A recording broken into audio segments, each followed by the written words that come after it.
j'espère que vous allez bien. Aujourd'hui, on va tester ensemble des astuces bizarres qu'on peut retrouver sur internet. Si vous aimez la vidéo, n'hésitez surtout pas à vous abonner, vous pouvez le faire en cliquant juste ici. Et sur ce, c'est parti!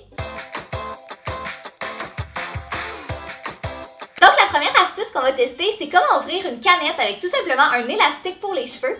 En fait, ça, je pense que ça peut être vraiment pratique si vous voulez éviter de vous casser un ongle, soit parce qu'ils sont trop longs ou tout simplement parce que vous portez des faux ongles comme moi. Ça avait l'air super simple. En fait, on a tout simplement à prendre l'élastique et à venir le glisser sous la petite languette de métal qui va permettre d'ouvrir la canette avec les doigts normalement.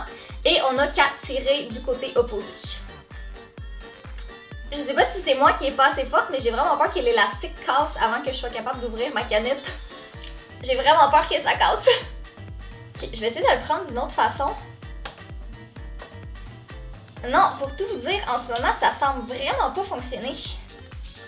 Ah! Oui, je pense que ça fonctionne!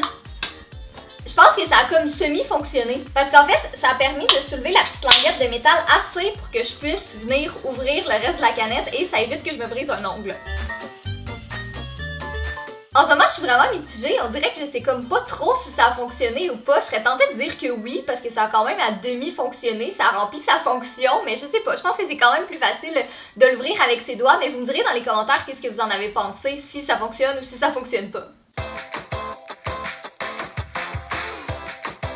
Donc la prochaine astuce qu'on va tester, c'est en rapport avec les vernis à ongles. Apparemment que si vous faites un dégât et que vous renversez une bouteille de vernis à ongles, la manière la plus facile et la plus rapide de le ramasser, ce serait de mettre du sucre par-dessus. Donc c'est ça qu'on va tester à l'instant. Je vais venir renverser un peu de vernis à ongles dans mon assiette. Et je vais mettre du sucre par-dessus. Je vais en mettre quand même beaucoup pour être certaine de le tester au maximum. Et après ça, on va juste prendre notre couteau puis on va venir le ramasser. Honnêtement, je suis vraiment surprise comme ça fonctionne du premier coup. Ça vient créer comme des petites boules de vernis à ongles, puis même dans le fond de mon assiette, il y a comme pratiquement rien, il n'y a aucun résidu.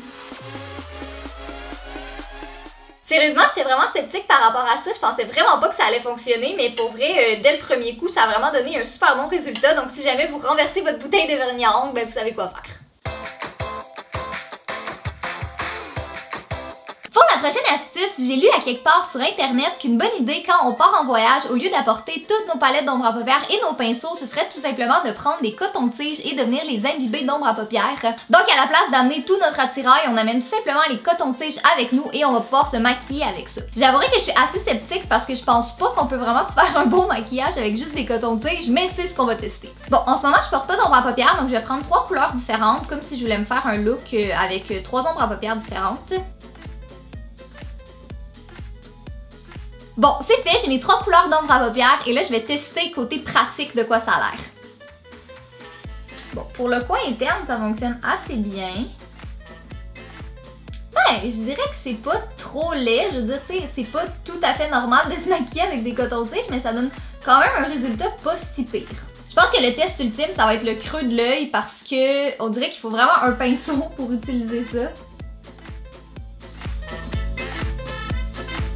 Ouais, j'avoue que le creux de l'œil c'est peut-être un petit peu moins joli puis il faudrait au moins un pinceau pour venir estomper tout ça. Le résultat est que ça fonctionne relativement bien. Côté look, c'est pas ce qu'il y a de plus beau, mais c'est pas excessivement laid non plus. Fait qu'on peut dire que ça fonctionne. Mais je pense que vous seriez quand même mieux d'amener vos pinceaux avec vous.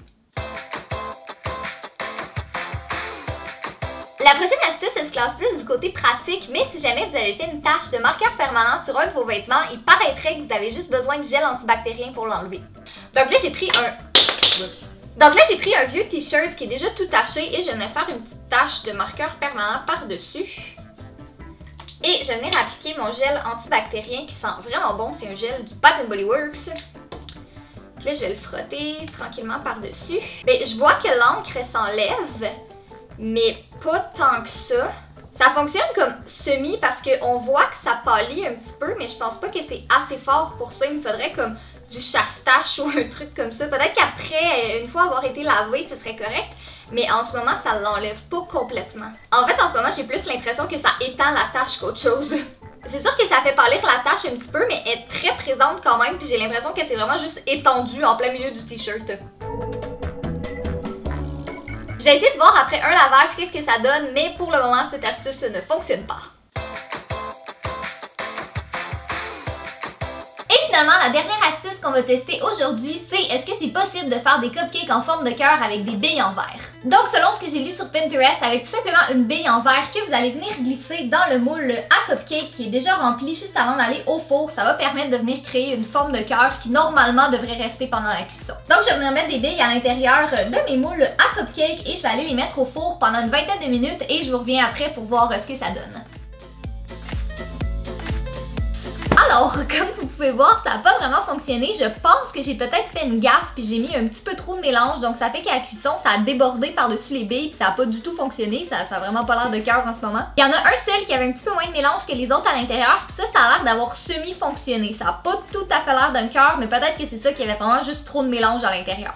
Donc celui-là, il reste débattable à savoir est-ce que ça a fonctionné ou pas. Faudrait que je le reteste une autre fois avec un petit peu moins de mélange à l'intérieur. Mais pour le moment, ça n'a pas fonctionné du tout. Donc voilà tout le monde, c'est tout pour la vidéo. J'espère vraiment que vous avez aimé ça. Moi je pense que c'est rendu un de mes types de vidéos préférés à filmer. Fait que si vous aussi vous avez aimé ça et que vous voulez en voir d'autres, n'hésitez surtout pas à me le dire dans les commentaires. Et vous me direz aussi vos types de vidéos préférés parce que ces temps-ci j'ai envie d'en filmer tout plein. Puis je veux savoir qu'est-ce que vous avez envie de voir sur ma chaîne pour faire des trucs que vous allez apprécier. Et si jamais vous n'êtes pas au courant, juste avant de terminer, j'ai une deuxième chaîne où je vlog vraiment plusieurs fois par semaine. Et j'ai aussi Instagram, Facebook et Twitter. Donc si vous voulez me suivre à ces endroits-là, tous les liens sont en barre d'informations. Donc encore une fois, un gros merci d'avoir regardé et nous on se revoit bientôt. Bye!